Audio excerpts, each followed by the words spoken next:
Ekitike to Liverpool. You've broken my heart. Now, this is not as bad as it could have been, right, chat? Because we thought potentially Isak would go to Liverpool. And thankfully, Newcastle said, no, do not court my wife. Go speak to your girlfriend. And that's what this situation was. Two men in a club eyeing up each other's misses. Maybe there was never really going to be an agreement between all parties. But I think both clubs have won in this scenario because Newcastle keep their best player and Liverpool are signing what is, in my opinion, a very talented forward. I am not going to sit here and lie to you. I'm not going to sit here and tell you that I don't have a video in the archives that I now will never get to release saying that Chelsea should buy Ekitike to replace Jackson. I'm not going to lie to you guys. Okay? I said those things. But what I also will say is that this is good news, at least for the short term, because this means that Liverpool are not getting a striker that has scored 20 goals in back-to-back Premier League seasons in Isak.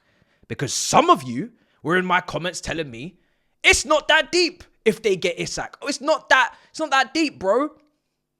It's not that deep if the Premier League winners signed the second best striker behind Hairline in the league. Since when is that not that deep?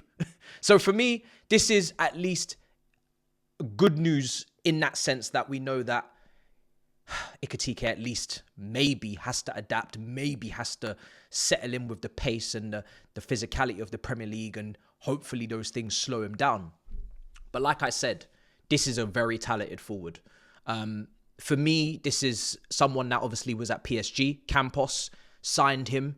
He didn't fit in at PSG in the end. I think it was wrong time, not the wrong place. I do think this footballer very much seamlessly plays in a front three like that. And the way that he plays, the way that he glides, the long limbs, it's all very similar to Isak. This is why I'm going to say he's the baby Isak. I'm going to say he's very similar. There's definitely a comparison to be drawn between the two. He's one of those players that, and thankfully we got someone in João Pedro who hopefully continues to be consistent in the way that he's playing and kicks on. So then you can just go bar for bar with these guys, and it's going to be a very fun season seeing all these very talented technical forwards at these clubs go into battle. But Ekitike is one of those footballers that Liverpool Football Club love. They don't like Benteke's. They don't do well with Andy Carroll's or Nunes. These stiff strikers. But Suarez, Diaz, Firmino, Ekitike, these gliders, these fluid forwards, interchanging between each other, into other positions. Oh, they love these guys. Sturridge? Oh, they love these guys. So, I'm not going to do no hopium and copium. When I like a player, and I would have been celebrating if he came to my club, I'm not going to come and lie and tell you that I don't rate him when he's going to yours. I'm just not built like that. Now, what do I think is the plan here? Well, first of all, Hughes and Edwards. What are they cooking? Because they have signed quite a few players in this window, and they seem to all be, as they always are, under 24. Because they are future-proofing Liverpool. And we are maybe not realizing this because, they're Premier League winners, so they're already at the top table. And trust me, I've seen my club not take advantage or not capitalize off the fact that they've won a Premier League and then have a strong window straight after and win again and do it back to back. And that's why we didn't do many back to backs, just the one under Mourinho. But Liverpool Football Club, it's okay to say it's a serious window from them. You don't have to lie. You don't have to do hopium and copium. You don't have to make excuses, or you don't have to doubt technical players that you really think are quite decent. And if you don't know about Ekitike, I'm going to talk to you about him in a minute. But trust me when I say this, they are the barometer. They are the yardstick that you kind of need to overtake. And if you do finish above Liverpool this season, any one of you, hopefully us, but anyone, I think you win the Premier League. Because I don't see them finishing lower than second. Not with these signings. Kirkes, 21 years old. Frimpong, 24 years old. Ekitike, 23 years old. I'm going to butcher this name. Mamadashvili? Close enough. 23 years old. This is not a window where, Verts 22, this is not a window where Liverpool are, not only, yes, they're trying to win again next year, but they are future-proofing for Salahs, for Van Dijks. They are trying to make sure that they are here for the long run, for the long haul.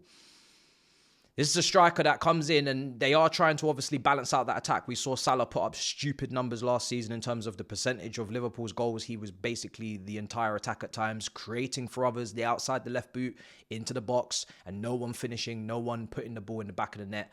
And sometimes, and really in the end, his assist tally and margin wasn't record breaking because of those other strikers. Ekitike is here at Liverpool to try and get as close to Salah as possible in terms of trying to contribute. Now, he's not going to hit Salah numbers, hopefully not, but you know, he'll be the guy that does try and help Salah a lot more. He'll create chances for Salah. Salah will create chances for him. It will be a yin and yang. It's not one of those strikers that they've signed where everything has to go directly into him like a Hairline and you have to cater to him and create for him. Ekitike will drop deep into the left pocket, create for Salah. Wirtz will interchange with Ekitike. They'll create for each other. Ekitike is a striker that I think does have aerial potential. He has scored a couple of headers. He has shown that he could have that in him to really be a force in the air. Similar to an Isak. You don't maybe look at them and think, yeah, they're going to be Didier Drogba or Osimhen, but they can compete because of their height, 6'3", 6'4". He is a glider. He is nimble. He does go through players. He does dribble. He does carry. He does all of those things brilliantly. And he also takes quite a high volume of shots. Now, obviously, because he's underperformed his XG at Frankfurt, who, by the way, have got the lowest percentage of open play crosses in the league. So if he hasn't scored loads of headers at Frankfurt, that's partly probably why. But from the finishing that I saw in the Europa League at times, he can shoot. Yeah, he's not clinical. He's not put up crazy numbers, but neither did Isak at Real Sociedad with 6 goals in a campaign. Newcastle took a chance. They took a leap of faith. And it paid off. And it almost paid 130 million off from Liverpool. That's how much it paid off. So with Ekitike, and I see this happening a lot in this window. João Pedro from Brighton, Kudus from West Ham, Eze potentially from Palace, Elise going to Bayern Munich in the previous window. Players are scaling up. Players that are technically secure, that are quality in the lower teams in those divisions, Premier League, Bundesliga, they're now going into top teams and they're going to scale up. Their statistics are going to blow up. You didn't see Elise putting up 20 goals, 20 assists, but he could, and he did when he went to a better team. And all these guys' numbers, because they're so technically swaggered out, so technically secure, so technically safe, because they're just good footballers. And that's why the Premier League was more competitive last year, because there was a lot of good footballers in the middle of the table, and there wasn't enough good footballers at the top of the table, if I'm honest. Those big 6 games, that title race, top teams not having top players. The top players at times were in the middle of the league. And now they're going to top teams in this window. People are actually paying 55, 60, 65 million because they realize the technical level in the middle of the league is actually higher than a lot of the players in the top. And now we're seeing these players move. And it's going to be an exciting season. It's going to be very entertaining. But Ekitike, make no mistake, whether it takes him 3 months, 4 months, he will at some point, it will click. And he will be a success at Liverpool, in my opinion, because he is just that good as a player, like as a footballer. And when was the last time a French footballer really let you down? People talk about Bundesliga tax. You may even drop Christopher Nkunku's name in there, but he had a season-long injury. He was out for his first year and then misprofiled in his second.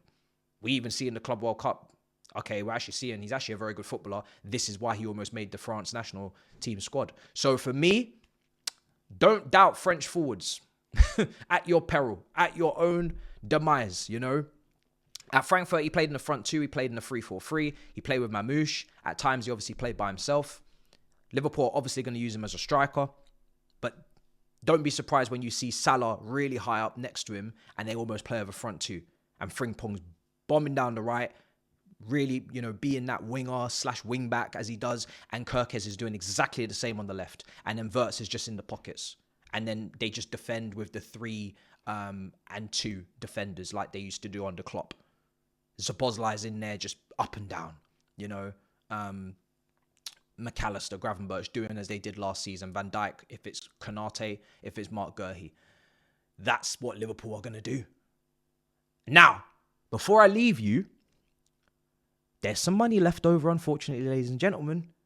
Grizz Khan, who's not a big fan of Rodrigo, is now starting to say he might have a change of opinion if he signs on Twitter.com, because now the money that wasn't spent on Isak that differential between 130 and whatever Ekitike is going to cost, and costing probably 80 million pounds, whatever. They still got some money. And we know Diaz and we know Nunes. So Rodrigo. And Rodrigo at Liverpool, another player that I rate, a player that I feel like is so underrated and so underappreciated at Real Madrid because the stats aren't there. Scale up. Now, when I mean scale up Rodrigo, I mean put him on the left wing, actually let him cut in on his right.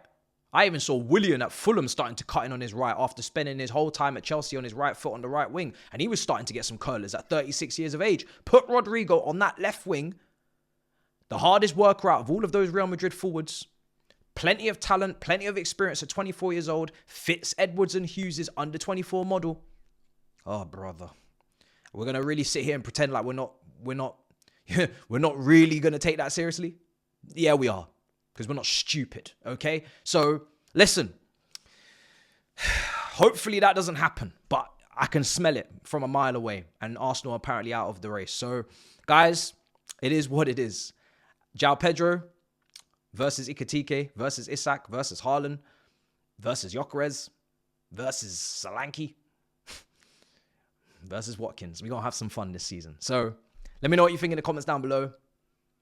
And this is going to be one insane season. There's no doubt about that.